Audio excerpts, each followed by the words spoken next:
Hello everyone, welcome back to my mini blog. তো তোমাদেরকে তো আগের ব্লগে দেখিয়েছি যে আমরা নানার বাড়িতে এসেছি। তো আমার নানার বাড়ির আজ দ্বিতীয় দিন। সকাল সকাল তো রান্নাতে সবাই ব্যস্ত হয়ে পড়েছে, আর তার মধ্যে দিয়ে আমাদের খাওয়া দাওয়াও চলছে। এখানে দেখো একটু ডাবের জল খেয়ে নিলাম। আর আজ হচ্ছে আমার নানিমার হাতে স্পেশাল বিরিয়ানি। তো আমার নানিমা তো প্রতিটা রান্নাই খুব ভালো করে। আজ রান্না হচ্ছে চিকেন বিরিয়ানি। আসলে চিকেন বিরিয়ানিটা খেতে আমার মাসির ছেলেমেয়েরা আর আমার বোন সবাই খুব চিকেন বিরিয়ানি খেতেই পছন্দ করে, বাচ্চারা। তো ওদের জন্যই আমার নানিমা মেনলি চিকেন বিরিয়ানি করে। তো এখানে দেখো চিকেন বিরিয়ানির প্রসেসটা তোমাদেরকে দেখিয়ে দিচ্ছি। খুবই সুন্দর করে ভালোভাবে আমার মাসি আর আমার নানিমা সাজাচ্ছে বিরিয়ানিটা। বিরিয়ানির মেন তো এই সাজানোটাই মেন। তো এখানে দেখো কত সুন্দর করে লেয়ার করে করে সব রকম বিরিয়ানির মশলা, ঘি, আলু, মাংস সব কিছু দিয়ে একদম সাজিয়ে নিচ্ছে। আর তারপরে তো শেষে একদম দমে দেবে।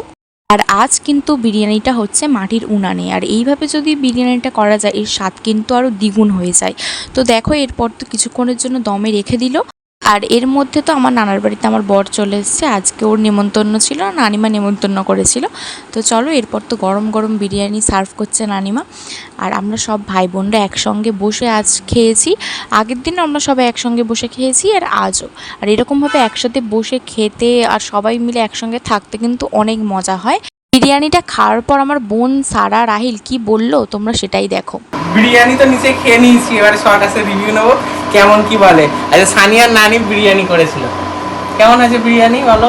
সেরা, পৃথিবীর সেরা হয়েছে। রাহিল কেমন হয়েছে বিরিয়ানি? বিরিয়ানিটা পুরো দেশের সেরা দেশের সেরা বিরিয়ানি। বিরিয়ানি। সত্যি খুব সুন্দর হয়েছে, নতুন করে কিছু বলার নেই। এই ব্লগটা এই পর্যন্তই এন্ড করছি। আবারও একটা নতুন ব্লগ নিয়ে তোমাদের সাথে দেখা হচ্ছে।